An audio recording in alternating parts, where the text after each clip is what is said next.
President Trump signaling the U.S. could take a step back from Russia-Ukraine peace talks if both sides aren't ready to come to the table. Sometimes you see two young children fighting like crazy. They hate each other and they're fighting in a park.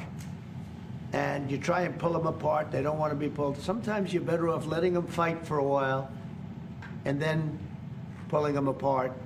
Let's bring in retired four-star General General Jack Keane with us now. General, your thoughts? Is the president right to let them fight it out? Well, Zelensky wants to come to the negotiating table. He's willing to sit down and do a temporary ceasefire. And initially, he wanted security conditions, which is somewhat understandable before he does that.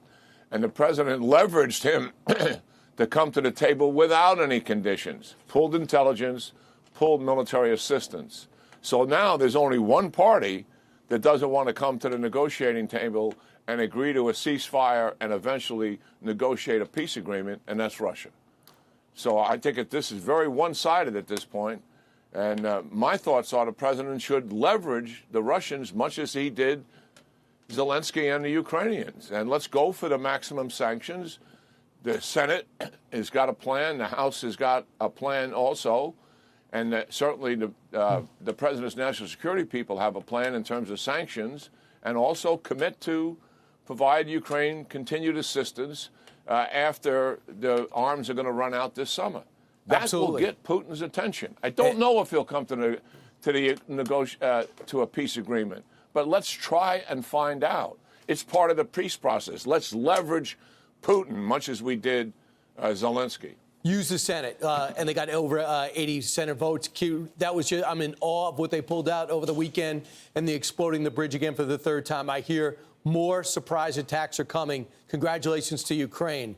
Wall Street Journal report today, Iran orders material from China for hundreds of ballistic missiles. How much longer are we going on with this charade of peace talks with Iran and nuclear talks? Well, first of all, let's just discuss the ballistic missiles for a second.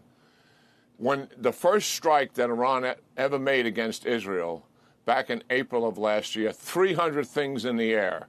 Half of them were drones, but 105 of them were ballistic missiles. 4 of them got through. When the Israelis attacked Iran in October, Iran reattacked, this time only with ballistic missiles. 200 ballistic missiles, 40 of them got through. That really worries the Israelis. Why? They had 11 minutes warning. They got all their airplanes off the deck. They got people into bunkers at those airfields. Iran only attacked military targets on the Mossad headquarters. If Iran attacks civilian population centers like Tel Aviv, like Jerusalem, with 300, 400 ballistic missiles, that is going to be an issue. And the sooner we get this thing stopped with the Iranians once and for all, it's in Israel's interest, and it certainly is in the United States' national interest as well. And we've got to bring this thing to an end. And if Iran is not going to negotiate legitimately and stop the enrichment program and dismantle their program, then we have to act, in my judgment, and take this system down and their ballistic missiles for the reason I just stated, because they are a significant threat. 81 years since the invasion of D-Day, your thoughts? Well, Brian, it's the day that changed the world. I mean, the seminal event of the 20th century was World War II. Close to 100 million people killed as a result of the war in both regions. And the reality is that outcome was in doubt in 1944, whether we could defeat the Nazis or not. The invasion of Normandy was the key to success. And when that operation succeeded, we know for a fact now that the German general staff knew that the war was over.